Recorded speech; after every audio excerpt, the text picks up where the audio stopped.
ദൈവനാമം വാഴ്ത്തപ്പെടുമാറാകട്ടെ. കടന്നുവന്നിരിക്കുന്ന എല്ലാവർക്കും യേശുക്രിസ്തുവിന്റെ നാമത്തിൽ സ്നേഹവന്ദനം അർപ്പിക്കുന്നു. നമ്മൾ പഠിച്ചു നിർത്തിയത് വെളിപ്പാട് പുസ്തകം 5-ാം അധ്യായം വരെയാണ്. ഇന്ന് നാം പരിശോധിക്കാൻ പോകുന്നത് വെളിപ്പാട് പുസ്തകം 6-ാം അധ്യായം, അതിന്റെ 1 മുതൽ 8 വരെയുള്ള വാക്യങ്ങൾ, ആദ്യത്തെ 4 മുദ്രകൾ. എന്നാൽ അതിനു മുൻപ് നമ്മൾ 5-ാം അധ്യായത്തിൽ പഠിച്ച കാര്യങ്ങളുടെ ചെറിയ ഒരു സംഗ്രഹത്തിലൂടെ നമുക്ക് തുടങ്ങാം. 5-ാം അധ്യായത്തില് മുദ്രയിട്ട ഒരു പുസ്തകത്തെ കുറിച്ച് നാം കാണുകയുണ്ടായി. അപ്പൊ സിംഹാസനത്തിൽ ഇരിക്കുന്നവന്റെ കയ്യിലുള്ള ഒരു പുസ്തകം ഉണ്ട് അവിടെ. അത് സൂചിപ്പിക്കുന്നത് എന്താണ്? വീണ്ടെടുപ്പിൻ ദൈവ നിർണയങ്ങളെയാണ്. God's decrees relating to redemption. മുദ്ര പൊട്ടിച്ച് പുസ്തകം തുറക്കുക എന്ന ഒരു ആലങ്കാരികമായ ഒരു സിംബോളിക്, അതിന്റെ അർത്ഥം എന്താണ്? ദൈവനിർണയങ്ങൾ ചരിത്രത്തിൽ ദൈവം നിർണയിച്ച സമയത്ത് നിറവേറ്റുന്നതിനെ അത് സൂചിപ്പിക്കും. പുസ്തകം തുറക്കപ്പെടുന്നില്ലെങ്കിൽ ദൈവനിർണയങ്ങൾ, അതായത് വിശ്വാസികളെ രക്ഷിക്കുവാനും അവരെ പീഡിപ്പിച്ചവരെ ശിക്ഷിക്കുവാനുള്ള ദൈവവിധി ചരിത്രത്തിൽ നടപ്പാക്കപ്പെടാതെ പോകും. അതുകൊണ്ടാണ് യോഹന്നാൻ ഏറ്റവും കരഞ്ഞത്. ഇനി പുസ്തകം തുറക്കുവാനുള്ള യോഗ്യതയെ കുറിച്ചും നാം കണ്ടു. പുസ്തകം തുറക്കുവാൻ, അതായത് വീണ്ടെടുപ്പിൻ ദൈവനിർണയങ്ങൾ നിറവേറ്റുവാൻ ഒരുവൻ ജയിക്കണമെന്ന് അവിടെ പറയുകയുണ്ടായി. എന്നാൽ കുഞ്ഞാട് ജയിച്ചിരിക്കുന്നുവെന്നും അതുകൊണ്ട് പുസ്തകം വാങ്ങുവാനും അതിന്റെ മുദ്ര പൊട്ടിപ്പാനും കുഞ്ഞാട് യോഗ്യനെന്നും 5-ാം അധ്യായത്തിൽ രേഖപ്പെടുത്തിയിരിക്കുന്നു. പുസ്തകം തുറക്കുവാൻ കുഞ്ഞാടിനെ യോഗ്യനാക്കിയത് 3 കാര്യങ്ങളാണ്. 1, കുഞ്ഞാട് അറുക്കപ്പെട്ടു എന്നുള്ളത്. 2, തന്റെ രക്തം കൊണ്ട് സർവ്വഗോത്രത്തിലും ഭാഷയിലും വംശത്തിലും ജാതിയിലും നിന്നുള്ളവരെ ദൈവത്തിനായി വിലയ്ക്ക് വാങ്ങി എന്നുള്ളത്. 3-മത്തേത്, ദൈവത്തിന് അവരെ രാജ്യവും പുരോഹിതന്മാരും ആക്കി വെച്ചു എന്നുള്ളത്. ഒരു പ്രധാനപ്പെട്ട ഒരു കാര്യം നാം ഇവിടെ ശ്രദ്ധിക്കണം. പുസ്തകം വാങ്ങുവാൻ തക്കവണ്ണം കുഞ്ഞാട് ജയിച്ച ആ ജയം, അത് തന്റെ 2-ാം വരവുമായിട്ടല്ല വെളിപ്പാട് പുസ്തകത്തിൽ ബന്ധപ്പെടുത്തിയിരിക്കുന്നത്. ക്രിസ്തുവിന്റെ 1-ാം വരവുമായി അതിനെ ബന്ധപ്പെടുത്തിയിരിക്കുന്നു. കുഞ്ഞാട് അറുക്കപ്പെട്ടു എന്നുള്ളത് 2-ാം വരവിൽ സംഭവിക്കുന്ന കാര്യമാണോ? അല്ല. അതുപോലെ തന്നെ തന്റെ രക്തം കൊണ്ട് സർവ്വഗോത്രത്തിലും ഭാഷയിലും വംശത്തിലും ജാതിയിലും നിന്നുള്ളവരെ ദൈവത്തിനായി വിലയ്ക്ക് വാങ്ങി എന്നുള്ളത് 2-ാം വരവിൽ സംഭവിക്കുന്ന കാര്യമാണോ? അതുമല്ല. ഞങ്ങളുടെ ദൈവത്തിന് അവരെ രാജ്യവും പുരോഹിതന്മാരും ആക്കി വെച്ചു എന്നുള്ളതും 2-ാം വരവിൽ സംഭവിക്കുന്നതല്ല. ഇതെല്ലാം കുഞ്ഞാട് ചെയ്തു കഴിഞ്ഞ കാര്യങ്ങളാണ്. അക്കംപ്ലിഷ്ഡ് ആണത്. അതാണ് കുഞ്ഞാടിനെ പുസ്തകം തുറക്കുവാൻ യോഗ്യനാക്കിയത്. ഇനി പുസ്തകത്തിന്റെ ഉള്ളടക്കത്തെ കുറിച്ചുള്ള ഒരു സംഗ്രഹം. പുസ്തകത്തിന്റെ ഉള്ളടക്കത്തെ കുറിച്ചുള്ള ഒരു പൂർണ്ണ രൂപം എന്താണെന്ന് നമുക്ക് മുൻപ് പറഞ്ഞ ചില കാര്യങ്ങളെ ഗ്രഹിക്കാം. 1, പുസ്തകത്തിന്റെ ഉള്ളടക്കം ചരിത്രത്തിൽ നിറവേറണമെങ്കിൽ കർത്താവ് ക്രൂശിൽ മരിക്കണമായിരുന്നു. അതുകൊണ്ട് പുസ്തകത്തിന്റെ ഉള്ളടക്കം ദൈവത്തിന്റെ വീണ്ടെടുപ്പിൻ പദ്ധതിയാണ്. നമ്മുടെ കർത്താവ് വിലയ്ക്ക് വാങ്ങിയത് എന്താണ്? ആ പദ്ധതിയാണ്. God's റിഡംപ്റ്റീവ് plan. 2-മത്തത്, പുസ്തകത്തിന്റെ ഉള്ളടക്കം ചരിത്രത്തിൽ നിറവേറണമെങ്കിൽ ഒരു ജനത്തെ കർത്താവ് വിലയ്ക്ക് വാങ്ങണമായിരുന്നു. അതുകൊണ്ട് ആ പുസ്തകത്തിന്റെ കണ്ടന്റ് ആ വിലയ്ക്ക് വാങ്ങപ്പെട്ട ജനത്തിന്റെ ചരിത്രമാണ്. 3-മത്തേതായിട്ട്, പുസ്തകത്തിന്റെ ഉള്ളടക്കം നിറവേറണമെങ്കിൽ വീണ്ടെടുക്കപ്പെട്ട ആ ജനത്തെ രാജകീയ പുരോഹിതവർഗമാക്കണമായിരുന്നു. അതുകൊണ്ട് പുസ്തകത്തിന്റെ ഉള്ളടക്കം ആദാമിൽ നഷ്ടപ്പെട്ട ആ രാജകീയ വാഴ്ച വീണ്ടെടുക്കുന്നതാണ്. ദൈവജനത്തിന്റെ രക്ഷയും തന്റെ ശത്രുക്കളുടെ ന്യായവിധിയുമാണ് ഈ പുസ്തകത്തിന്റെ ഉള്ളടക്കം എന്ന് സാരം. ഇനി പുസ്തകവും വീണ്ടെടുപ്പിൻ ചരിത്രവും ഒരു ചെറിയൊരു ഒന്ന് വിവരിക്കാനുണ്ട്. തന്റെ പ്രതിനിധിയായി ഭൂമിയിൽ വാഴുവാനാണ് ദൈവം ആദാമിനെ സൃഷ്ടിച്ചത്. എന്നാൽ ദൈവത്തോട് മത്സരിക്കുക നിമിത്തം അവന് ആ ഉത്തരവാദിത്വം നിറവേറ്റുവാൻ സാധിച്ചില്ല. മനുഷ്യകുലം ആദാമിൽ വീണതുകൊണ്ട് പുരുഷനിൽ നിന്നും ജനിച്ച ഒരുവന് പോലും ദൈവം കൊടുത്ത ആ ദൗത്യം നിറവേറ്റുവാൻ സാധിക്കില്ല. അവർ ധാർമ്മികമായി അശക്തരാണ്. ദൂതന്മാർക്കും അത് നിറവേറ്റുവാൻ സാധിക്കില്ല. മനുഷ്യർക്ക് ദൈവം കൊടുത്ത ദൗത്യം ഒരു മനുഷ്യൻ തന്നെ നിറവേറ്റണം. നിത്യത മുതൽ പിതാവിനാൽ സ്നേഹിക്കപ്പെടുന്ന പുത്രൻ പിതാവിനെ സ്നേഹിക്കുന്ന പുത്രൻ തന്റെ പിതാവിന്റെ നിർണയങ്ങൾ ചരിത്രത്തിൽ നിറവേറ്റുവാൻ അതിനുവേണ്ടി സ്വമേധയാൽ ഭൂമിയിലേക്ക് വന്നു തന്റെ ജീവനെ അർപ്പിച്ചു. ഒരു ജനത്തെ സമ്പാദിച്ചു. പുസ്തകം തുറക്കുവാൻ ഇത് നേടി. ഇത് പ്രവചന നിവൃത്തിയാണ്. നമുക്കറിയാം ദാനിയേൽ പ്രവചനം 7-ാം അധ്യായം 13-14 വാക്യങ്ങളിൽ മനുഷ്യപുത്രനോട് സദൃശനായ ഒരുവൻ ആകാശമേഘങ്ങളോടെ വരുന്നത് കണ്ടു. അവൻ വയോധികന്റെ അടുക്കൽ ചെന്നു. അവർ അവനെ അവന്റെ മുൻപിൽ അടുത്തു വരുമാറാക്കി. അത് കഴിഞ്ഞിട്ട് പറയുന്നത്, സകല വംശങ്ങളും ജാതികളും ഭാഷക്കാരും അവനെ സേവിക്കേണ്ടതിന് അവന് ആധിപത്യവും മഹത്വവും രാജ്യത്വവും ലഭിച്ചു. വെളിപ്പാട് പുസ്തകം 5-ാം അധ്യായത്തിൽ ഉള്ള ദർശനത്തിൽ നാം കണ്ടത് കർത്താവായ യേശു ക്രിസ്തു, അതായത് കുഞ്ഞാട്, പിതാവിന്റെ കയ്യിൽ നിന്ന് പുസ്തകം വാങ്ങി എന്ന് വായിക്കുന്നു. അവൻ ഇന്ന് വാഴുന്ന കർത്താവാണ്. സ്വർഗത്തിൽ വെറുതെ ഇരിക്കല്ല, അവൻ രാജാവാണ്. ഇത് പ്രവചനത്തിന്റെ നിവൃത്തിയാണ്. വെളിപ്പാട് 5:12 നാം വായിച്ചു, അറുക്കപ്പെട്ട കുഞ്ഞാട്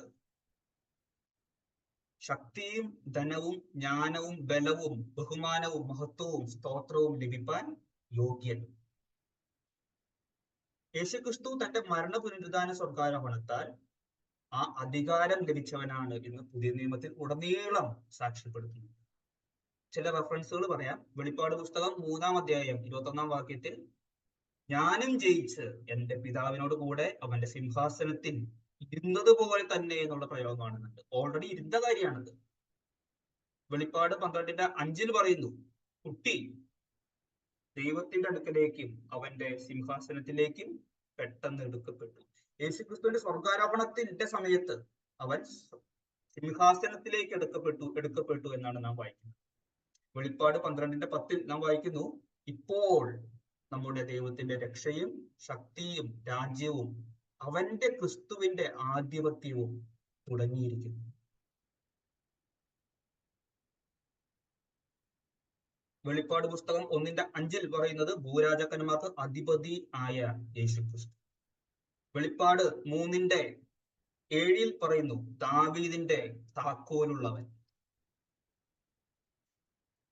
വെളിപ്പാട് പുസ്തകം 2:26 പറയുന്നു എന്റെ പിതാവ് എനിക്ക് തന്നതുപോലെ ഞാൻ നിങ്ങൾക്ക് അധികാരം തരും എന്ന് പറഞ്ഞു കഴിഞ്ഞാൽ യേശുക്രിസ്തുവിന് ആ അധികാരം ഓൾറെഡി ലഭിച്ചു കഴിഞ്ഞു. എന്റെ പിതാവ് എനിക്ക് തന്നതുപോലെ.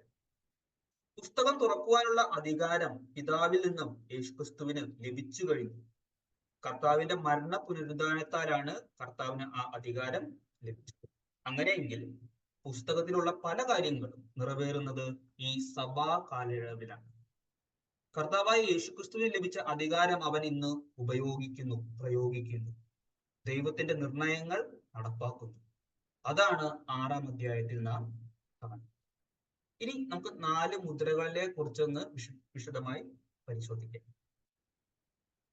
1 മുതൽ 8 വരെയുള്ള വാക്യങ്ങൾ, 6-ാം അധ്യായം 1 മുതൽ 8 വരെയുള്ള വാക്യങ്ങളിലാണ് നാം 4 മുദ്രകളെ കുറിച്ച് കാണുന്നത്. സെഖര്യാ പ്രവചനത്തിൽ കാണുന്ന പ്രതീകാത്മക ചിത്രങ്ങളെയാണ് യോഹന്നാനും ദർശനത്തിൽ കാണുന്നത്. 4 രഥങ്ങൾ. യോഹന്നാൻ കാണുന്നത് 4 കുതിരകളെയാണ്. എന്നാൽ സെഖര്യാ പ്രവചനം 6:1 മുതൽ 8 വരെ നാം വായിക്കുന്നത് ഇങ്ങനെയാണ്. അത് തുടക്കത്തിൽ ഇങ്ങനെ, ഞാൻ വീണ്ടും തലപൊക്കി നോക്കിയപ്പോൾ 2 പർവ്വതങ്ങളുടെ ഇടയിൽ നിന്ന് 4 രഥം പുറപ്പെടുന്നത് കണ്ടു. അപ്പൊ അവിടെ ഓരോ രഥങ്ങളെയാണ് കാണുന്നത്. അങ്ങനെ 4 രഥങ്ങൾ. അപ്പോ സെഖര്യാ പ്രവചനത്തില് പാപികളായ ജനത്തിന് മീതെ യഹോവയുടെ കോപം നിറവേറ്റുവാൻ യഹോവ നിയമിച്ച ശക്തികളെ അത് പ്രതീകാത്മകമായി സൂചിപ്പിക്കുന്നതായിരുന്നു.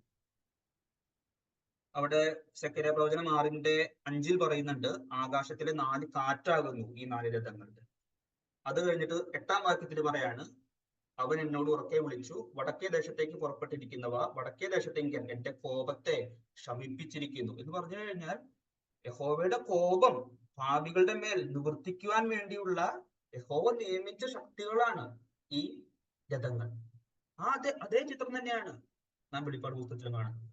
അതുകൊണ്ട് തന്നെ വെളിപ്പാടിലെ 4 കുതിരകളും പാപികളെ ന്യായം വിധിക്കുവാൻ നിയമിക്കപ്പെട്ടതാണെന്ന് നമുക്ക് മനസ്സിലാക്കാം. ഇതാരാ നിയമിച്ചത്? നമ്മുടെ പശ്ചാത്തലം വളരെ വ്യക്തമായിട്ട് നമ്മൾ പറയുന്നുണ്ട്. കുഞ്ഞാട് മുദ്ര പൊട്ടിച്ചപ്പോഴാണ് ഈ ശക്തികളൊക്കെ വരുന്നത്. ഇത് പ്രഥമമായിട്ട് ന്യായവിധിയെ ആണ് കാണിക്കുന്നത്. ഒന്നാം മുദ്ര പൊട്ടിക്കുമ്പോൾ 1 മുതൽ 2 വരെയുള്ള വാക്യത്തിൽ 1ഉം 2ഉം വാക്യം, കുഞ്ഞാടും മുദ്രകൾ ഒന്ന് പൊട്ടിച്ചപ്പോൾ നീ വരിക എന്ന് 4 ജീവികളിൽ ഒന്ന് ഇടിമുഴക്കം പോലെ പറയുന്നത് ഞാൻ കേട്ടു. അപ്പോൾ ഞാൻ ഒരു വെള്ള കുതിരയെ കണ്ടു. അതിന്മേൽ ഇരിക്കുന്നവന്റെ കയ്യിൽ ഒരു വില്ലുണ്ട്. അവനൊരു കിരീടവും ലഭിച്ചു. അവൻ ജയിക്കുന്നവനായും ജയിപ്പാനായും. വെള്ള കുതിരയുടെ മേൽ ഇരിക്കുന്നത് ആരാണ്? 19-ാം അധ്യായത്തിൽ നാം ഒരു വെള്ള കുതിരയെ കാണുന്നുണ്ട്. അതിന്മേൽ ഇരിക്കുന്നവന് വിശ്വസ്തനും സത്യവാനും എന്ന് പേർ എന്ന് നാം 19-ാം അധ്യായത്തിൽ വായിക്കുന്നു. അത് ക്രിസ്തുവാണല്ലോ. എന്നാൽ വെളിപ്പാട് പുസ്തകം 6-ാം അധ്യായത്തിലെ വെള്ള കുതിരമേൽ ഇരിക്കുന്നവൻ ക്രിസ്തുവാണോ? അങ്ങനെ അല്ല എന്ന് വേണം ചിന്തിക്കാൻ. അതായിരിക്കും കൂടുതൽ യുക്തമെന്ന് ഞാൻ കരുതുന്നു. അതിനുള്ള കാരണം ഇതാണ്. വെള്ളക്കുതിര എന്നതുകൊണ്ട് അത് ക്രിസ്തു ആകണമെന്ന് നിർബന്ധമില്ല. കാരണം സെക്കരിയ പ്രവചനത്തിലും ഒരു രഥത്തിൽ ഉള്ള കുതിരകളുടെ നിറം വെള്ളയായിരുന്നു. അവിടെ അത് ക്രിസ്തുവിനെ അല്ലല്ലോ സൂചിപ്പിക്കുന്നത്. രണ്ടാമത്തെയും 3-ാമത്തെയും 4-ാമത്തെയും മുദ്രകൾ പൊട്ടിക്കുമ്പോൾ വരുന്ന കുതിരകൾ ദുഷ്ടശക്തികളെയാണ് സൂചിപ്പിക്കുന്നത് എന്ന് നമുക്ക് നിസ്സംശയം പറയാം. അങ്ങനെയെങ്കിൽ 1-ാമത്തെ കുതിരയും ഒരു ദുഷ്ടശക്തി തന്നെയാണ്. അങ്ങനെ മനസ്സിലാക്കുന്നതാണ്. 4 കുതിരകളുടെയും സ്വഭാവങ്ങൾ ഒന്നാണ്. സെക്കരിയ പ്രവചനത്തിലും അങ്ങനെ തന്നെയാണല്ലോ. എന്ത് ന്യായവിധിയെയാണ് വെള്ളക്കുതിര പ്രതീകാത്മകമായി സൂചിപ്പിക്കുന്നത്? 1-ാം നൂറ്റാണ്ടിൽ ഈ യുദ്ധം ജയിച്ചു വരുന്ന രാജാവ് വെള്ള വസ്ത്രങ്ങൾ ധരിച്ചു വരികയും അങ്ങനെയൊക്കെയുള്ളൊരു പതിവുണ്ട്. അപ്പൊ എപ്പോഴും ജയിക്കുന്ന യുദ്ധം ജയിക്കുന്ന രാജാവിനെയാണ്, അല്ലെങ്കിൽ ഒരു രാജ്യത്തെയാണ് പ്രതീകാത്മകമായിട്ട് ഈ വെള്ളക്കുതിര സൂചിപ്പിക്കുന്നത്. എന്നാൽ ഒരു യുദ്ധത്തെയാണെന്ന് നമുക്ക് വേണമെങ്കിൽ പറയാം. തൊട്ടടുത്ത വാക്യത്തിൽ പറയുന്നുണ്ട്, അതിന്മേൽ ഇരിക്കുന്നവന്റെ കയ്യിൽ ഒരു വില്ലുണ്ട്. അവന് ഒരു കിരീടവും ലഭിച്ചു. അവൻ ജയിക്കുന്നവനായും ജയിപ്പാനായും പുറപ്പെട്ടു. അവിടെ ഒരു യുദ്ധം ഉണ്ടല്ലോ. യുദ്ധം ജയിക്കുന്ന ഒരുവൻ. 2-ാം മുദ്രയെ കുറിച്ച് നമുക്കൊന്ന് വിശദീകരിക്കാം. അവൻ 2-ാം മുദ്ര പൊട്ടിച്ചപ്പോൾ വരിക എന്ന് 2-ാം ജീവി പറയുന്നത് ഞാൻ കേട്ടു. അപ്പോൾ ചുവന്നതായ മറ്റൊരു കുതിര പുറപ്പെട്ടു. അതിന്റെ പുറത്ത് ഇരിക്കുന്നവന് മനുഷ്യർ അന്യോന്യം കൊല്ലുവാൻ തക്കവണ്ണം ഭൂമിയിൽ നിന്ന് സമാധാനം എടുത്തു കളയേണ്ടതിന് അധികാരം ലഭിച്ചു. ഒരു വലിയ വാളും അവന് കിട്ടി. രക്തച്ചൊരിച്ചിലിനെയും ഭൂമിയിൽ നിന്ന് സമാധാനം എടുത്തു കളയുവാൻ നിയമിക്കപ്പെട്ട ദുഷ്ടശക്തികളെയും 2-ാമത്തെ മുദ്ര പ്രതീകാത്മകമായി സൂചിപ്പിക്കുന്നു. യുദ്ധങ്ങൾ ഉണ്ടാകുമ്പോൾ മനുഷ്യർ അന്യോന്യം രക്തം ചൊരിയും. അപ്പൊ 1-ാം മുദ്രയില് യുദ്ധമാണ് നാം കണ്ടത്. അപ്പൊ യുദ്ധം കഴിഞ്ഞാൽ പിന്നെ സംഭവിക്കുന്ന എന്താണ്? അല്ലെങ്കിൽ യുദ്ധത്തിൽ സംഭവിക്കുന്ന എന്താണ്? ആസ് എ റിസൾട്ട് രക്തം ചൊരിച്ചിൽ. അതാണ് 2-ാം മുദ്ര സൂചിപ്പിക്കുന്നത്. ഇനി 3-ാം മുദ്ര വരുമ്പോൾ, 3-ാം മുദ്ര പൊട്ടിച്ചപ്പോൾ വരിക എന്ന് 3-ാം ജീവി പറയുന്നത് ഞാൻ കേട്ടു. അപ്പോൾ ഞാൻ ഒരു കറുത്ത കുതിരയെ കണ്ടു. അതിന്മേൽ ഇരിക്കുന്നവൻ ഒരു തുലാസ് കയ്യിൽ പിടിച്ചിരുന്നു. ഒരു പണത്തിന് 1 ഇടങ്ങഴി ഗോതമ്പ്, ഒരു പണത്തിന് 3 ഇടങ്ങഴി യവം. എന്നാൽ എണ്ണയ്ക്കും വീഞ്ഞിനും കേടുവരുത്തരുത് എന്ന് 4 ജീവികളുടെയും നടുവിൽ നിന്ന് ഒരു ശബ്ദം ഞാൻ കേട്ടു. എന്താണ് ഇത് സൂചിപ്പിക്കുന്നത്? ഒരു തുലാസ് കയ്യിൽ വെച്ചേക്കുന്നു ആ കുതിരമേൽ ഇരിക്കുന്നവൻ, കറുത്ത കുതിര. ഒരു പണത്തിന് 1 ഇടങ്ങഴി ഗോതമ്പ്, എല്ലാം റേഷനായിട്ട് കിട്ടുന്നത്. ഒരു പണത്തിന് 3 ഇടങ്ങഴി യവം. എന്നാൽ എണ്ണയ്ക്കും വീഞ്ഞിനും ഒരു കുറവുമില്ല. ക്ഷാമത്തെയാണ് സൂചിപ്പിക്കുന്നത്. കൊടും ദാരിദ്ര്യം മുതലായവ. ആവശ്യ സാധനങ്ങൾ ദുർലഭമാകുമ്പോഴാണല്ലോ വില വർദ്ധിക്കുന്നത്. അപ്പൊ ഭയങ്കരമായിട്ട് വില കൊടുത്താലും വളരെ റേഷനായിട്ട് വളരെ കുറച്ച് കാര്യം, ചെറിയ അളവിൽ ഭക്ഷ്യസാധനങ്ങൾ, ആവശ്യ വസ്തുക്കൾ ലഭിക്കുന്ന ഒരവസ്ഥ. ക്ഷാമത്തെയും കൊടും ദാരിദ്ര്യത്തെയും അത് സൂചിപ്പിക്കുന്നു. നമുക്കറിയാം, 1-ാം മുദ്ര പൊട്ടിച്ചപ്പോൾ അവിടെ യുദ്ധമാണ് കണ്ടത്. യുദ്ധം ഉണ്ടാകുമ്പോൾ സ്വാഭാവികമായിട്ടും ക്ഷാമം ഉണ്ടാകും. നമുക്കറിയാം, പല യുദ്ധങ്ങളിലെയും നമ്മുടെ പട്ടണങ്ങളെയൊക്കെ സൈന്യം വളയുമ്പോൾ ക്ഷാമം ഉണ്ടാകുന്നത് സ്വാഭാവികമാണ്.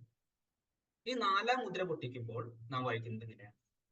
4-ാം മുദ്ര പൊട്ടിച്ചപ്പോൾ വരിക എന്ന് 4-ാം ജീവി പറയുന്നത് ഞാൻ കേട്ടു. അപ്പോൾ ഞാൻ മഞ്ഞ നിറമുള്ള ഒരു കുതിരയെ കണ്ടു. അതിന്മേൽ ഇരിക്കുന്നവന് മരണം എന്ന് പേര്. പാതാളം അവനെ പിന്തുടർന്നു. അവർക്ക് വാളുകൊണ്ടും ക്ഷാമം കൊണ്ടും മഹാവ്യാധി കൊണ്ടും ഭൂമിയിലെ കാട്ടുമൃഗങ്ങളെ കൊണ്ട് കൊന്നുകളവാൻ ഭൂമിയുടെ കാലംശത്തിന്മേൽ അധികാരം ലഭിച്ചു. മരണത്തെയാണ് നാലമുദ്ര സൂചിപ്പിക്കുന്നത്. എന്താണ് മരണത്തിന്റെ കാരണം? വാൾ, ക്ഷാമം, മഹാവ്യാധി, കാട്ടുമൃഗങ്ങൾ. ഇതും യുദ്ധത്തിന്റെ, അതായത് ഒന്നാം മുദ്രയുടെ അനന്തരഫലമായിട്ട് നമുക്ക് മനസ്സിലാക്കാം. വാളും ക്ഷാമവും യുദ്ധത്തിന്റെ അനന്തരഫലമാണ്. അതുപോലെ തന്നെ നാലാം മുദ്രയിൽ അടങ്ങിയിരിക്കുന്ന മഹാവ്യാധികളാലുള്ള മരണവും കാട്ടുമൃഗങ്ങളാലുള്ള മരണവും യുദ്ധവുമായി ബന്ധപ്പെടുത്താവുന്നതാണ്. യുദ്ധത്തിന്റെ സമയത്ത് മഹാവ്യാധികൾ പടരുന്നത് സ്വാഭാവികമാണ്. അതുപോലെ തന്നെ കാട്ടുമൃഗങ്ങളെയും ശത്രു രാജ്യങ്ങൾക്കെതിരെ പ്രയോഗിക്കുന്നത് സാധാരണമായിരുന്നു. ഈ 4 മുദ്രകൾ നമ്മൾ വേറിട്ട് പഠിച്ച സ്ഥിതിക്ക് ഇത് തമ്മിലുള്ള ബന്ധം എന്താണെന്ന് നമുക്ക് നോക്കാം. ഒന്നാമത്തെ കാര്യം, ഒന്നാം മുദ്ര അടുത്ത 3 മുദ്രകളിലേക്ക് നയിക്കുക. നമ്മൾ ഓൾറെഡി കണ്ടു അല്ലെ? ഒരു യുദ്ധം നടന്നു കഴിഞ്ഞാൽ സംഭവിക്കുന്ന 3 കാര്യങ്ങളാണ് രക്തച്ചൊരിച്ചിൽ, ക്ഷാമം, മരണം. അപ്പോ അതായത് രക്തച്ചൊരിച്ചിലും ക്ഷാമവും മരണവും ഒന്നാം മുദ്രയുടെ അനന്തര ഫലങ്ങളാണ്. ഈ രണ്ടാമത്തെ ബന്ധം, നാലാം മുദ്ര ആദ്യ 3 മുദ്രകളെയും സംഗ്രഹിക്കുന്നുണ്ട്. അവർക്ക് വാളുകൊണ്ടും ക്ഷാമം കൊണ്ടും മഹാവ്യാധി കൊണ്ടും ഭൂമിയിലെ കാട്ടുമൃഗങ്ങളെ കൊണ്ടും കൊന്നുകളവാൻ ഭൂമിയുടെ കാലംശത്തിന്മേൽ അധികാരം ലഭിച്ചു എന്നാണ് വായിക്കുന്നത്. ഒന്നാം മുദ്രയിലും അത് അടങ്ങിയിട്ടുണ്ട് അല്ലെ? യുദ്ധം. ക്ഷാമം മൂന്നാം മുദ്രയുടെ ഒരു എക്സ്റ്റൻഷൻ ആണ് വേണമെങ്കിൽ പറയാം, വിപുലീകരണം. നാലാം മുദ്രയിൽ പുതിയതായിട്ട് കൂട്ടിച്ചേർക്കപ്പെട്ട കാര്യങ്ങളാണ് മഹാവ്യാധി കൊണ്ടും കാട്ടുമൃഗങ്ങളെ കൊണ്ടുമുള്ള മരണം. ഇനി നമുക്ക് 4 മുദ്രകൾ പൊട്ടിക്കുന്നതിന്റെ ഉദ്ദേശം, നമുക്ക് പർപ്പസ് നമുക്ക് പരിശോധിക്കാം. ഒന്ന്, വിഗ്രഹാരാധികളെ ന്യായം വിധിക്കുവാൻ ക്രിസ്തുവിനാൽ നിയമിക്കപ്പെട്ട ദുഷ്ടശക്തികളാണ് ഇവർ. ഇവർ ദുഷ്ടശക്തികളാണെന്നുള്ളത് നമുക്ക് മനസ്സിലാകും. എന്നാൽ ഇവർ ക്രിസ്തുവിനാൽ നിയമിക്കപ്പെട്ടവരാണ്. എന്തിനു വേണ്ടി? പ്രഥമമായിട്ട് വിഗ്രഹാരാധികളെ ന്യായം വിധിക്കുക. ദൈവത്തിൽ നിന്നും അകന്നു നിൽക്കുന്ന വിഗ്രഹാരാധികളെ ന്യായം വിധിക്കുവാൻ യഹോവ ഈ 4 കാര്യങ്ങളെ, അതായത് വാള്, അതായത് യുദ്ധം, മഹാമാരി, ക്ഷാമം, കാട്ടുമൃഗങ്ങൾ, ഈ 4 കാര്യങ്ങളെ അയക്കുന്നതായിട്ട് പ്രവചനങ്ങളിൽ അനേകം പ്രാവശ്യം പറഞ്ഞിട്ടുണ്ട്. അതിന്റെ ഒരു റിമൈൻഡറും കൂടിയാണ് വെളിപ്പാട് പുസ്തകത്തിൽ കാണുന്നത്. അല്ലാതെ ഒരു പുതിയൊരു കാര്യമല്ല അത്. ദൈവം വിഗ്രഹാരാധികളെ ചരിത്രത്തിൽ ഉടനീളം ന്യായം വിധിക്കുവാൻ ഉപയോഗിക്കുന്ന അതേ മാർഗം തന്നെയാണ് വെളിപ്പാട് പുസ്തകം 6-ാം അധ്യായത്തിൽ ഈ 4 മുദ്രകൾ പൊട്ടിക്കുമ്പോൾ നാം കാണുന്നത്. ചില റെഫറൻസുകൾ നമുക്ക് പറയാം. അതിൽ നിന്നൊരു 2-3 റെഫറൻസുകൾ വായിക്കാം. ഒന്ന്, എസെക്കിയേൽ പ്രവചനം 14-ാം അധ്യായം 12 മുതൽ 23 വരെയുള്ള വാക്യങ്ങൾ. എസെക്കിയേൽ 14-ാം അധ്യായം 12 മുതൽ 23. അടുത്തത് ലേവ്യ പുസ്തകം 26-ാം അധ്യായം 18 മുതൽ 28 വരെയുള്ള വാക്യം. ആവർത്തനം 32-ാം അധ്യായം 21 മുതൽ 25 വരെയുള്ള വാക്യങ്ങൾ. ഇരമ്യാ പ്രവചനം 15-ാം അധ്യായം 1 മുതൽ 3 വരെയുള്ള വാക്യങ്ങൾ. 16-ാം അധ്യായം 4 മുതൽ 4-5 വാക്യങ്ങൾ. എസെക്കിയേൽ പ്രവചനം 5-12. നമുക്ക് ഇതില് എസെക്കിയേൽ പ്രവചനം 14-ാം അധ്യായം 12 മുതൽ 23 വരെയുള്ള വാക്യങ്ങൾ നമുക്കൊന്ന് ജസ്റ്റ് ഒന്ന് ഓടിച്ചു വായിക്കാം. അതിന്റെ 13-ാം വാക്യം, മനുഷ്യപുത്ര, ഒരു ദേശം എന്നോട് ദ്രോഹിച്ച് പാപം ചെയ്യുമ്പോൾ ഞാൻ അതിന്റെ നേരെ കൈനീട്ടി അപ്പം എന്ന കോൽ ഒടിച്ച് ക്ഷാമം വരുത്തി മനുഷ്യനെയും മൃഗങ്ങളെയും അതിൽ നിന്ന് ഛേദിച്ചു കളയും. അവിടെ ക്ഷാമത്തെ കുറിച്ച് ഞാൻ കാണുന്നുണ്ട് അല്ലെ? ഒന്നാമത്തെ കാര്യം. 15-ാം വാക്യത്തില് ഞാൻ ദുഷ്ടമൃഗങ്ങളെ ദേശത്ത് വരുത്തുകയും, അവിടെ അങ്ങനെ പറയുന്നുണ്ട്. അപ്പൊ ദുഷ്ടമൃഗം രണ്ടാമത്തെ കാര്യം കാണുന്നു.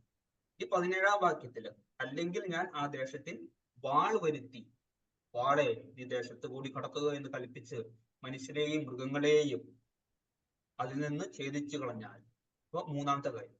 ഈ 19-ാം വാക്യത്തിൽ അല്ലെങ്കിൽ ഞാൻ ആ ദേശത്ത് മഹാമാരി അയച്ച്, അങ്ങനെ പറയുന്നു. അപ്പൊ ഈ 4 കാര്യങ്ങൾ, ദുഷ്ടമൃഗം, വാൾ, മഹാമാരി, പിന്നെ ക്ഷാമം.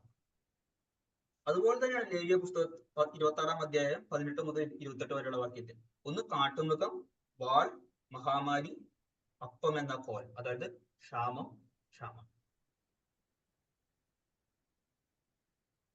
അപ്പോ ഇതെല്ലാം ഇനി നമുക്കൊരു വാക്ക് കൂടി വായിക്കാം. യിരെമ്യാ പ്രവചനം 15-ാം അധ്യായം 1 മുതൽ 3 വരെയുള്ള വാക്യം. യിരെമ്യാവ് 15-ാം അധ്യായം 1 മുതൽ 3 വരെയുള്ള വാക്യം. യഹോവ എന്നോട് അരുളി ചെയ്തത്, മോശയും ശമൂവേലും എന്റെ മുൻപാകെ നിന്നാലും എന്റെ മനസ്സ് ഈ ജനത്തിങ്കലേക്ക് ചായുകയില്ല. ഇവരെ എന്റെ മുൻപിൽ നിന്ന് ആട്ടിക്കളകണം, അവർ പൊയ്ക്കൊള്ളട്ടെ. ഞങ്ങൾ എവിടേക്ക് പോകേണ്ടു എന്ന് അവർ നിന്നോട് ചോദിച്ചാൽ നീ അവരോട്, 1, മരണത്തിനുള്ളവർ മരണത്തിനും, വാളിനുള്ളവർ വാളിനും, ക്ഷാമത്തിനുള്ളവർ ക്ഷാമത്തിനും, പ്രവാസത്തിനുള്ളവർ പ്രവാസത്തിനും പോയിക്കൊള്ളട്ടെ എന്ന് യഹോവ അരുളി ചെയ്യുന്നു എന്ന് പറഞ്ഞു. കൊന്നുകളവാൻ വാളും, പറിച്ചു കീറുവാൻ നായ്ക്കളും, തിന്നുമുടിപ്പാൻ ആകാശത്തിലെ പക്ഷികളും കാട്ടിലെ മൃഗങ്ങളും, ഇങ്ങനെ 4 വകയെ ഞാൻ അവരുടെ നേരെ നിയമിക്കും എന്ന് യഹോവയുടെ അരുളപ്പാട്. ഇവിടെ മരണം വരുന്നുണ്ട്, വാളിനുള്ളവർ, ക്ഷാമം, കാട്ടിലെ മൃഗം. ഈ 4 മുദ്രകളിലെ ഭാഷകൾ അടിസ്ഥാനപ്പെട്ടിരിക്കുന്നത്, അതിന്റെ ലാംഗ്വേജ് ഈ പഴയ നിയമ വേദഭാഗങ്ങളിലാണ് അടിസ്ഥാനപ്പെട്ടിരിക്കുന്നത്. അതുകൊണ്ട് തന്നെ യുദ്ധമായി യാതൊരു ബന്ധവും ഇല്ലാതെ തന്നെ സംഭവിക്കുന്ന രക്തച്ചൊരിച്ചിലുകൾ, ക്ഷാമം, മഹാമാരി, കാട്ടുമൃഗങ്ങൾ ഇവയാലുള്ള മരണവും ഈ 4 മുദ്രകളിൽ അടങ്ങിയിട്ടുണ്ട് എന്ന് നാം മനസ്സിലാക്കും.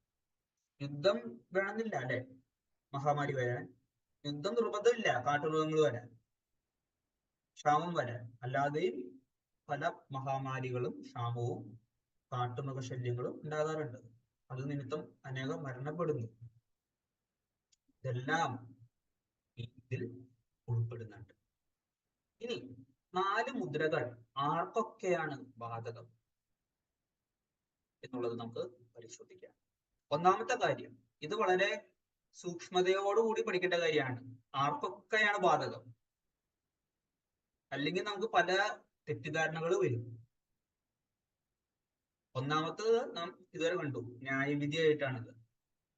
വിഗ്രഹാരാധികളായ അവിശ്വാസികൾക്ക് ഇത് ബാധകമാണ്. കാരണം അത് ദൈവത്തിന്റെ ന്യായവിധിയാണ്. ഓൾറെഡി നാം അത് പരിശോധിച്ചത് കൊണ്ട് നാം അതിൽ കൂടുതൽ വിശദീകരിക്കുന്നില്ല. എന്നാൽ ഈ കാര്യങ്ങളൊക്കെ സംഭവിക്കുമ്പോൾ വിശ്വാസികൾക്ക് നേരിട്ട് കഴിഞ്ഞാൽ നമുക്ക് പറയാൻ പറ്റുമോ, ഇതേ കണ്ടില്ലേ, ദൈവത്തിന്റെ ന്യായവിധി അവരുടെ മേൽ വന്നു, അവർ വിശ്വാസികളല്ല എന്ന് തെളിയിക്കപ്പെടാണ് ചെയ്തതെന്ന് നമുക്ക് പറയാൻ സാധിക്കുമോ? ഒരിക്കലും അങ്ങനെ നാം പറയാൻ മുതിരരുത്. കാരണം ഇതേ കാര്യങ്ങൾ ബാലശിക്ഷയുമായിട്ടും ദൈവം ഉപയോഗിക്കുന്നുണ്ട്. ദൈവത്തിന്റെ മക്കൾ ദൈവത്തെ ആരാധിക്കുന്നതിൽ നിന്നും വ്യതിചലിച്ചാൽ അവരെയും ദൈവം ഇതൊക്കെ ഉപയോഗിച്ച് ബാലശിക്ഷ ചെയ്തേക്കാം. രക്തചൊരിച്ചിലുകൾ, കാട്ടുമൃഗങ്ങൾ, മഹാമാരികൾ, ക്ഷാമം, വിശ്വാസികളുടെ മരണത്തിലേക്ക് വരെ ബാലശിക്ഷകൾ അയച്ചേക്കാം. അതുകൊണ്ട് അവർ വിശ്വാസികളല്ല എന്നുള്ളതിന്റെ തെളിവല്ലത്. അവർ ആയിരുന്നിട്ടും അവർ ദൈവത്തെ താൽക്കാലികമായിട്ട് വിട്ട് വിഗ്രഹാരാധനയിലോട്ടൊക്കെ തിരിഞ്ഞു കഴിഞ്ഞാൽ നാം 1 മുതൽ 3 വരെയുള്ള അധ്യായങ്ങളിൽ സഭയിലുള്ള പല പ്രശ്നങ്ങളെ കുറിച്ച് കണ്ടു അല്ലെ. പലരും കോംപ്രമൈസ് ചെയ്യാണ് പേടി കൊണ്ടും ഒക്കെ. യഥാർത്ഥ വിശ്വാസികളെ ദൈവം തിരിച്ചു വിളിക്കുകയാണ്. എന്നാൽ അവിടെ ബാലശിക്ഷയെ കുറിച്ചും ദൈവം മുന്നറിയിപ്പ് കൊടുക്കുന്നുണ്ട്. അപ്പൊ അങ്ങനെയും ഇത് സംഭവിച്ചേക്കാം. അപ്പൊ ഒരേ കാര്യം തന്നെ അവിശ്വാസികൾക്കെതിരെയുള്ള ന്യായവിധിയും വിശ്വാസികൾക്കുള്ള ബാലശിക്ഷയും. അത് ഇത് മാത്രമേ ഉള്ളൂ. ഇനി ഇത് സംഭവിച്ചു കഴിഞ്ഞാൽ നമുക്ക് വിധിക്കാൻ പറ്റും ഒരാളെ, കണ്ടില്ലേ അവൻ വിശ്വാസിയല്ല, അല്ലെങ്കിൽ കണ്ടോ അവൻ പാപം ചെയ്യുന്നു. മൂന്നാമതൊരു കൂട്ടം ആൾക്കാരെ കുറിച്ച് നമുക്ക് കാണാൻ പറ്റും. വിശ്വാസികളുടെ വിശുദ്ധീകരണത്തിന് വേണ്ടിയും ദൈവം ഇതൊക്കെ നിർമ്മിച്ചേക്കാം. അതായത് അവിശ്വാസികൾ അല്ലെങ്കിൽ തെറ്റ് ചെയ്യുന്നവർ മാത്രമേ ഇതെല്ലാം അനുഭവിക്കൂ എന്ന് നാം പറയരുത്. കാട്ടുമൃഗ ആക്രമണങ്ങളൊക്കെ വന്നു കഴിഞ്ഞാൽ, അതുപോലെ മഹാമാരിക്ക് നമ്മളുടെ ബന്ധുക്കളൊക്കെ അതിലകപ്പെട്ട് മരണത്തിനൊക്കെ കീഴടങ്ങി കഴിഞ്ഞാൽ, യുദ്ധത്തിലായാൽ അവൻ ഒന്നില്ലെങ്കിൽ അവൻ അവിശ്വാസിയാണ്, അല്ലെങ്കിൽ അവൻ വലിയ പാപം ചെയ്തു, ചെറിയ പാപം ചെയ്തു, അങ്ങനെ ഒന്നും നിർബന്ധമില്ല. വിശ്വാസികളുടെ വിശുദ്ധീകരണത്തിന് വേണ്ടിയും ദൈവം ഇതൊക്കെ ഉപയോഗിച്ചേക്കാം. 1 പത്രോസ് 1-ാം അധ്യായം 6ഉം 7ഉം വാക്യങ്ങൾ. 1 പത്രോസ് 1-ന്റെ 6ഉം 7ഉം വാക്യത്തിൽ നാം ഇങ്ങനെ വായിക്കുന്നു: അതിൽ നിങ്ങൾ ഇപ്പോൾ അല്പനേരത്തേക്ക് നാനാ പരീക്ഷകളാൽ ദുഃഖിച്ചിരിക്കേണ്ടി വന്നാലും ആനന്ദിക്കും. അഴിഞ്ഞു പോകുന്നതും തീയിൽ ശോധന കഴിക്കുന്നതുമായ പൊന്നിനേക്കാൾ നിങ്ങളുടെ വിശ്വാസത്തിന്റെ പരിശോധന വിലയേറിയത്. പൊന്ന് ശോധന കഴിക്കുന്നത് വളരെ വിലയേറിയതാണ്, പരിശോധിക്കുന്നത്, കാരണം പ്യൂരിഫൈ ആണ്. അതിനേക്കാളും വിലയേറിയതാണ് നിങ്ങളുടെ വിശ്വാസത്തിന്റെ പരിശോധന. അത് വിലയേറിയതാണ് എന്നും യേശുക്രിസ്തുവിന്റെ പ്രത്യക്ഷതയിൽ പുകഴ്ചയ്ക്കും തേജസ്സിനും മാനത്തിനുമായി കാണുവാൻ ഇടവരും എന്നാണ് നാം പറഞ്ഞത്. ഇന്നും നമുക്ക് പലത് മനസ്സിലായില്ലെങ്കിലും നമ്മൾ അനുഭവിക്കുന്ന കഷ്ടങ്ങൾ എത്രയോ നല്ലതായിരുന്നു എന്ന് അന്ന് നമുക്ക് കാണുവാൻ ഇടവരും എന്നാണ് പറയുന്നത്. അപ്പൊ ഇത് നമ്മളെ കഷ്ടം അനുഭവിക്കാൻ ഉത്സാഹിപ്പിക്കും, ഒരു പ്രേരണ, നമ്മളെ അത് ശക്തിപ്പെടുത്തും. വെളിപ്പാട് പുസ്തകം 2:10 നാം വായിക്കുന്നു: നീ സഹിപ്പാനുള്ളത് പേടിക്കണ്ട, നിങ്ങളെ പരീക്ഷിക്കേണ്ടതിന് പിശാച് നിങ്ങളിൽ ചിലരെ തടവിലാക്കുവാൻ പോകുന്നു. അത് അവർ പാപം ചെയ്തിട്ടല്ല, അല്ലെങ്കിൽ അവര് വിഗ്രഹാരാധനികളായിട്ടല്ല, അവർ അവിശ്വാസികളായിട്ടല്ല, അവർ വിശ്വാസികളായതുകൊണ്ട്.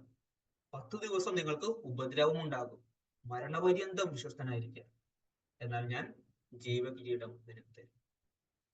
റോമർ 8-ാം അധ്യായം 28-30 വാക്യത്തിൽ നാം വായിക്കുന്നുണ്ട് അല്ലെ: എന്നാൽ ദൈവത്തെ സ്നേഹിക്കുന്നവർക്ക്, നിർണയപ്രകാരം വിളിക്കപ്പെടുന്നവർക്ക് തന്നെ സകലവും നന്മയ്ക്കായി കൂടി വ്യാപരിക്കുന്നു എന്ന് നാം അറിയുന്നു. എന്താണ് ഈ സകലവും? സകലത്തിലും എന്തൊക്കെ ഉൾപ്പെടുന്നുണ്ട്? അത് റോമർ 8-ാം അധ്യായം 35-36 വാക്യത്തിൽ പറയുന്നുണ്ട്. ക്രിസ്തുവിന്റെ സ്നേഹത്തിൽ നിന്ന് നമ്മെ വേർപിരിക്കുന്നതാ കഷ്ടതയോ, സങ്കടമോ, ഉപദ്രവമോ, പട്ടിണിയോ, നഗ്നതയോ, ആപത്തോ, വാളോ. നമുക്ക് പട്ടിണിയെ കുറിച്ച് പറയുന്നുണ്ട്, ആപത്തിനെ കുറിച്ച് പറയുന്നുണ്ട്, വാളിനെ കുറിച്ച് അവിടെ പറയുന്നുണ്ട്. ഈ 3 കാര്യങ്ങളും വെളിപ്പാട് പുസ്തകം 6-ാം അധ്യായത്തിൽ നാം കണ്ടു. വിശ്വാസികളും പട്ടിണി സഹിക്കാം, പട്ടിണി അനുഭവിക്കാം, ആപത്തനുഭവിക്കാം, വാളനുഭവിക്കാം. എന്നാൽ ഇതൊന്നും അവർ ക്രിസ്തുവിനാൽ സ്നേഹിക്കപ്പെടുന്നവരല്ല എന്ന് തെളിയിക്കുന്ന കാര്യങ്ങൾ. ക്രിസ്തുവിന്റെ സ്നേഹത്തിൽ നിന്ന് നമ്മെ വേർപിരിക്കുന്നത് ആർ എന്നാണ് പറയുന്നത്. എബ്രായർ 11:36 മുതൽ 39 വരെയുള്ള വാക്യങ്ങളിൽ വിശ്വാസ വീരന്മാർ ആയവർ, അവരിൽ ഒരു കൂട്ടം ആൾക്കാരെ കുറിച്ച് കാണുന്നുണ്ട്. അപ്പോ സാധാരണ നമുക്കൊരു ടെംപ്റ്റേഷൻ ഉള്ളത്, ഈ വിശ്വാസ വീരന്മാർക്ക് ഇങ്ങനെ അനുദിനം പണം കിട്ടിക്കൊണ്ടിരിക്കും, പ്രശസ്തി കിട്ടിക്കൊണ്ടിരിക്കും, അവർ ഫേമസ് ആയിക്കൊണ്ടിരിക്കും എന്നുള്ളൊരു ചിന്ത പലപ്പോഴും ഉണ്ടാവും. ഒരു ഡിഫീറ്റഡ് ലൈഫ് വരുമ്പോൾ നമുക്ക് പെട്ടെന്ന് ഡിസ്കറേജ്ഡ് ആവാൻ ഒരു ചാൻസ് ഉണ്ട്. എന്നാൽ എബ്രായർ 11:36-39 വളരെ വ്യക്തമായിട്ട് പറയാണ്, വേറെ ചിലർ എന്ന് പറഞ്ഞാൽ വിശ്വാസവീരർ തന്നെ പരിഹാസം, ചമ്മട്ടി, ചങ്ങല, തടവ് ഇവയാലുള്ള പരീക്ഷ അനുഭവിച്ചു, കല്ലേറ് ഏറ്റു, ഈർച്ചവാളാൽ അറുക്കപ്പെട്ടു, പരീക്ഷിക്കപ്പെട്ടു, വാളാൽ കൊല്ലപ്പെട്ടു, ജടയാടുകളുടെയും കോലാടുകളുടെയും തോൽ ധരിച്ചു, ബുദ്ധിമുട്ടും ഉപദ്രവവും കഷ്ടവും സഹിച്ചു, കാടുകളിലും മലകളിലും ഗുഹകളിലും ഭൂമിയുടെ പിളർപ്പുകളിലും ഉഴന്നു വലഞ്ഞു, ലോകം അവർക്ക് യോഗ്യമായിരുന്നില്ല. ഇവരെല്ലാവരും വിശ്വാസത്താൽ സാക്ഷ്യം ലഭിച്ചു എന്നാണ് പറയുന്നത്. ഇത് പെട്ടെന്നൊക്കെ വായിച്ചു പോവാമെങ്കിലും അത് വളരെ ഒരു കഠിനമായ ഒരു പരീക്ഷ തന്നെയാണ് അല്ലെ. ഭൂമിയുടെ പിളർപ്പുകളിലും ഉഴഞ്ഞു വലയ, ജടയ, നമ്മളുടെ റിലേറ്റീവ്സ് ഈർച്ചവാളാൽ അറുക്കപ്പെടുന്നത് കാണുക, ഇതൊക്കെ നമ്മുടെ മനസ്സിനെ ഉലയ്ക്കുന്ന കാര്യങ്ങളാണ്. പാപികളെ ന്യായം വിധിക്കുവാൻ താൻ ഉപയോഗിക്കുന്ന അതേ കാര്യങ്ങളെ ഉപയോഗിച്ച് ക്രിസ്തു തന്റെ മക്കളെ വിശുദ്ധീകരിക്കുന്നു എന്നുമാണ് നാം മനസ്സിലാക്കണം. ഈ കാട്ടുമൃഗങ്ങളെ കൊണ്ടും വാളിനെ കൊണ്ടും യുദ്ധത്തെ കൊണ്ടും പാപികളെ ന്യായം വിധിക്കുന്നുണ്ട്, വിശ്വാസികൾക്ക് ബാലശിക്ഷ കൊടുക്കുന്നു. അതല്ലാതെ തന്നെ തന്റെ മക്കളെ, അതായത് വിശ്വാസികളെ വിശുദ്ധീകരിക്കുകയും ചെയ്യും. ഒരു കാര്യം ഉപയോഗിച്ച് 3 പർപ്പസുകൾ. അതാണ് ദൈവത്തിന്റെ സർവാധികാരം. എത്രയോ പേര് സുവിശേഷ നിമിത്തം വാളാൽ കൊല്ലപ്പെട്ടു, പട്ടിണി കിടന്നു, മൃഗങ്ങളാൽ കൊല്ലപ്പെട്ടു, അഗ്നിക്കിരയായി, ക്രൂശിക്കപ്പെട്ടു. ഇതെല്ലാം ദൈവം നിയമിച്ച കാര്യങ്ങളാണ്. അങ്ങനെ ചെയ്യുവാൻ ക്രിസ്തു സർവാധികാരിയുമാണ്. 1 മുതൽ 4 വരെയുള്ള മുദ്രകൾ വിശ്വാസികൾക്കും ബാധകമാണ് എന്ന് 5-ാം മുദ്ര വിളിക്കുന്നു. വെളിപ്പാട് പുസ്തകം 6-ാം അധ്യായം 9 മുതൽ 11 വരെയുള്ള വാക്യത്തിലാണ് 5-ാം മുദ്രയെ കുറിച്ച് പറയുന്നത്.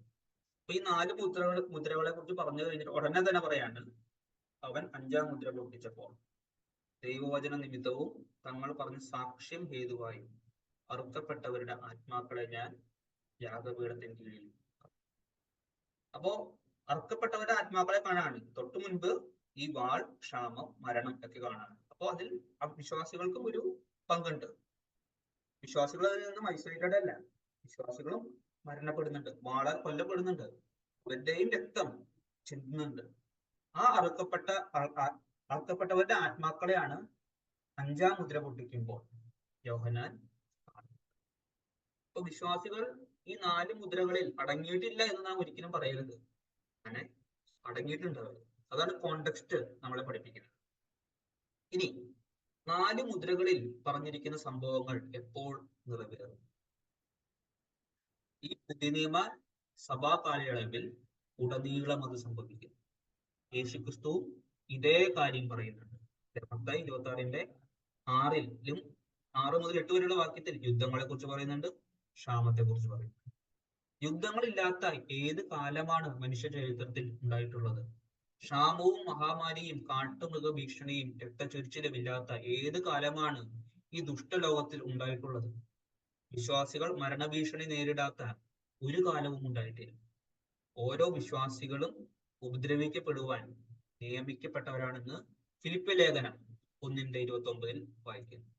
അതുകൊണ്ട് ഓരോ യുദ്ധം കഴിയുമ്പോഴും ആ യുദ്ധത്തെ മാത്രമാണ് 1-ാം മുദ്ര സൂചിപ്പിക്കുന്നത് എന്ന് നാം പറഞ്ഞു. അതുപോലെ കോവിഡ് മഹാമാരി വന്നു. ആ കോവിഡ് മഹാമാരിയാണ് ഈ വെളിപ്പാട് 6-ാമത്തിലെ ആ മഹാമാരി സൂചിപ്പിക്കുന്നത്. അതിനെ മാത്രമാണ് സൂചിപ്പിക്കുന്നത് എന്നുള്ളൊരു ചിന്ത നാം ചിന്തിച്ചിട്ട് കാര്യമില്ല. അത് തെറ്റാണത്. മഹാമാരികളും യുദ്ധങ്ങളും ഇല്ലാത്ത ഏത് കാലമാണ് ഉണ്ടായിട്ടുള്ളത്? അങ്ങനെ കാലം ഉണ്ടായിട്ടില്ല. എപ്പോഴും ഉണ്ട് ഇതൊക്കെ. നമ്മുടെ ജീവിതത്തിൽ അത് ഒരിക്കൽ സംഭവിക്കുന്നതായിരിക്കാം. പക്ഷെ അനേകം കാലഘട്ടങ്ങളിലൂടെ ഇതൊക്കെ കടന്നു പോകുന്നുണ്ട്. ഈ സഭാകാലം മുഴുവനും ഇത് സംഭവിക്കുന്നു. നാം ഇന്ന് വായിച്ച ഈ 4 മുദ്രകളോടനുബന്ധിച്ചുള്ള പ്രായോഗിക പാഠങ്ങൾ, പ്രാക്ടിക്കൽ അപ്ലിക്കേഷൻസ്, അല്ലെങ്കിൽ എന്താണ് ചിന്തിക്കാനുള്ളത്? ഈ ദർശനം എന്തുകൊണ്ട് സഭയെ കാണിക്കുന്നു എന്നുള്ളൊരു ചോദ്യം ചോദിച്ചു കഴിഞ്ഞാൽ നമുക്ക് മനസ്സിലാകും. എന്തുകൊണ്ടാണ് ഈ ദർശനം സഭയെ കാണിക്കുന്നത്? കർത്താവ് സഭയോട് എന്തൊക്കെയോ പറയാണ്ട് കർത്താവിന് 1-ാം നൂറ്റാണ്ടിലെ സഭയോട്.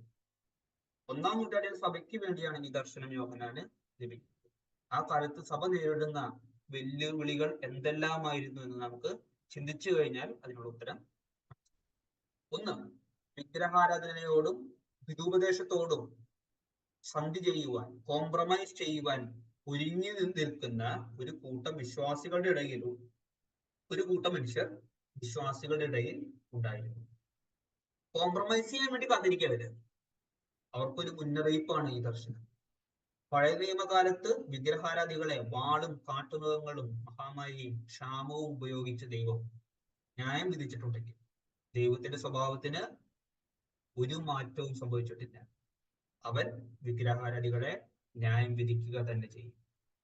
സഭയിലുള്ളവർ അറിഞ്ഞിരിക്കണം. 2, സഭയെ പീഡിപ്പിക്കുന്നവരെയും കർത്താവ് ഈ സഭാ കാലയളവിൽ തന്നെ ന്യായം വിധിക്കുമെന്ന് നമുക്ക് ഉറപ്പിക്കാം. എല്ലാം അവസാനം മാത്രമേ ദൈവം ന്യായം വിധിക്കുന്നില്ല. ഇപ്പോഴേ ന്യായവിധി തുടങ്ങി. Temporary judgements. ഓരോരുത്തരുടെ സഭയെ പീഡിപ്പിക്കുന്നവരെ ദൈവം കഠിനമായിട്ട് ന്യായം വിധിക്കുവാൻ തുടങ്ങിക്കഴിഞ്ഞു. 3, സുവിശേഷ നിമിത്തം അനേകർ കൊല്ലപ്പെടുന്നു എന്ന അവസ്ഥയായിരുന്നു 1-ാം നൂറ്റാണ്ടിൽ. കുടുംബാംഗങ്ങളെ നഷ്ടപ്പെടുന്ന അവസ്ഥ. ഭൂമിയിൽ ജീവിക്കുന്ന വിശ്വാസികൾ ഒന്നറിയുവാൻ കർത്താവ് ആഗ്രഹിക്കുന്നു. അവർ അനുഭവിക്കുന്ന കഷ്ടതയുടെ മധ്യത്തിലും വാഴുന്നത് ആരാണ്? ക്രിസ്തുവാണ്. എതിർ ക്രിസ്തു അല്ല വാഴുന്നത്.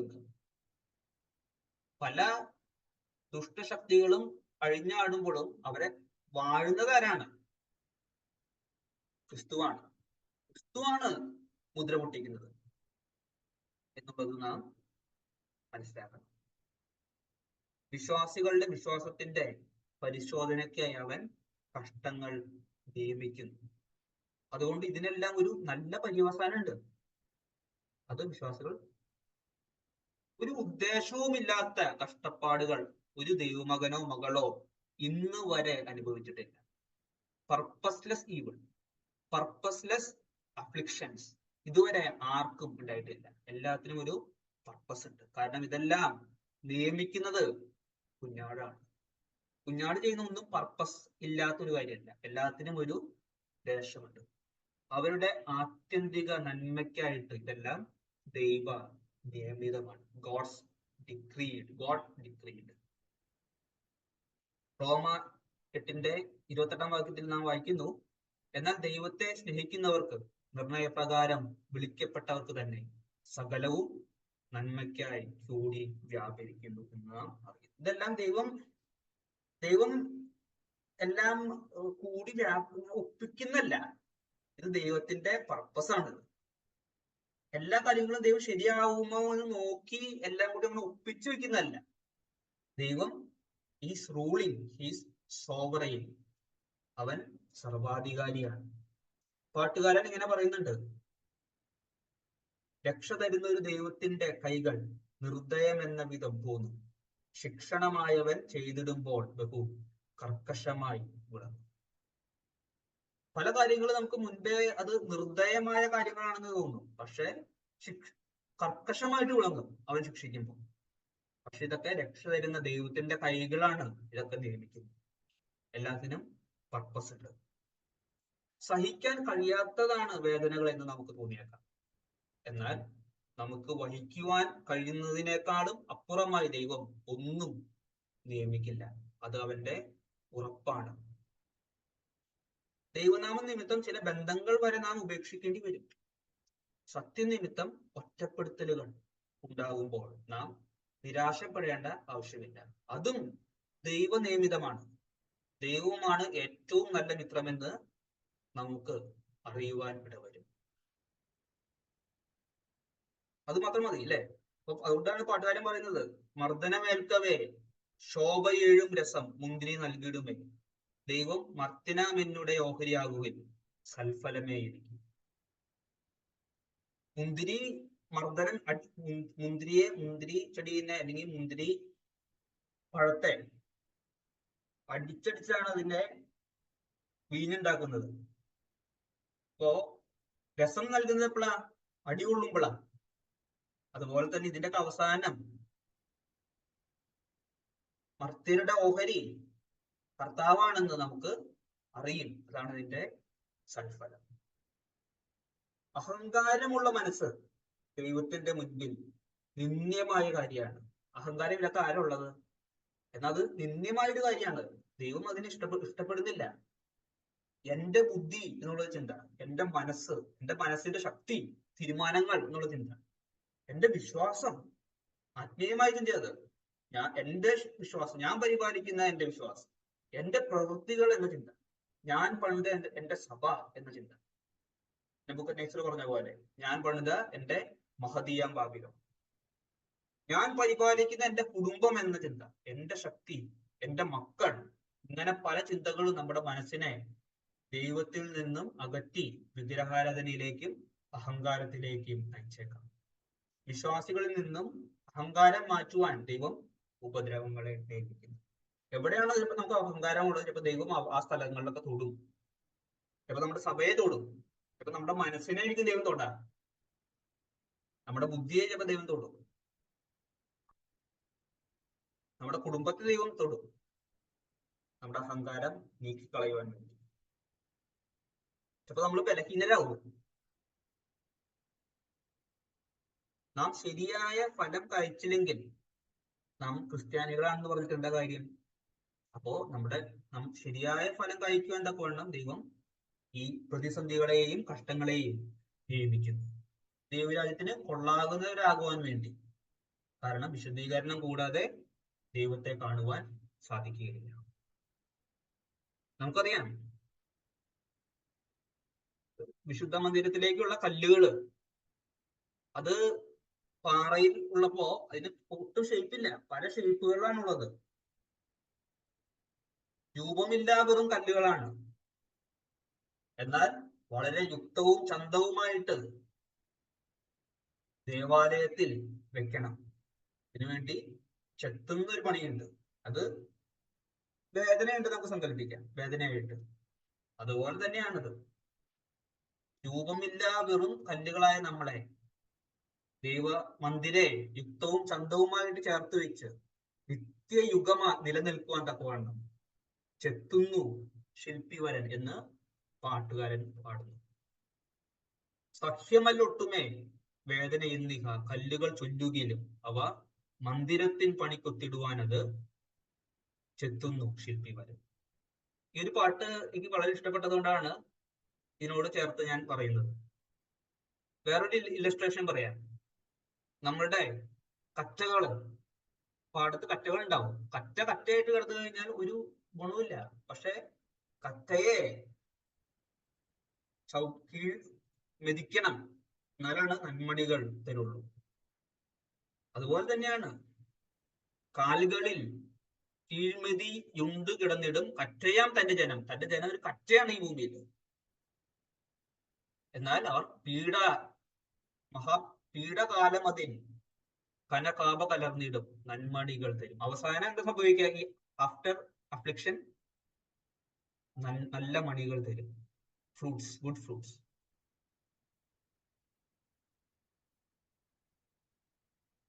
എന്നാൽ ഇതെല്ലാം, ഇതിനേക്കാൾ അപ്പുറം കഷ്ടപ്പാടുകൾ തന്റെ പുത്രൻ അനുഭവിച്ചിട്ടുണ്ട്, യേശുക്രിസ്തു. അതിൽ ചിലത് നാമും അനുഭവിക്കുവാൻ ദൈവം നമ്മെ തിരഞ്ഞെടുത്തു. അതൊരു മഹാഭാഗ്യമാണ്, അല്ലെ? മഹാഭാഗ്യമാണ്. നാം നമുക്കുള്ളതെല്ലാം വിറ്റ് സ്വർണം വാങ്ങി എന്ന് നമുക്കൊന്ന് സങ്കല്പിക്കാം. നമ്മുടെ എല്ലാ സമ്പാദ്യവും വിറ്റ് നാം സ്വർണം വാങ്ങി. എന്നാൽ ആ വാങ്ങിയ സ്വർണം എത്ര പരിശുദ്ധമുള്ളതായിരിക്കണം എന്നായിരിക്കും നാം ചിന്തിക്കുക, അല്ലെ?